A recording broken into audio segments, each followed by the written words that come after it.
O Briki! Briki! Briki, qysh je?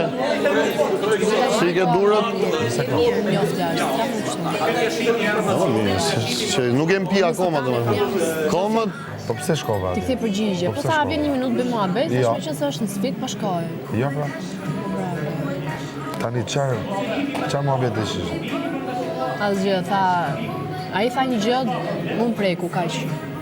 S'ma tha për keq, më tha ishte muhabet personal. A mund ta di? Po, tha ti e vetë shumë e fortë, unë tha unë jam rritha vetëm nga nëna. Dhe her pas tjere tha, shoh nënën time te sut e tu, tha. Po deri që erdhë te ky muhabeti? Apo Po mirë tash do më ndryshon dot, ndoshta e bën. Dhe nuk shu jam, thash, me një si tani jashtë, unë zgudzoj me i kthy përgjigje, them po ke drejt, më shumë njerëz nga këtu. Çështja moshës, jo se mund të njëri më i mirë ose më i keq. Nuk ka lidhje ajo pjesa, nuk të rastis njerëz, se s'ke pse të rastisin atë. Tani, me shumë njerëz këtu, nuk ke pas në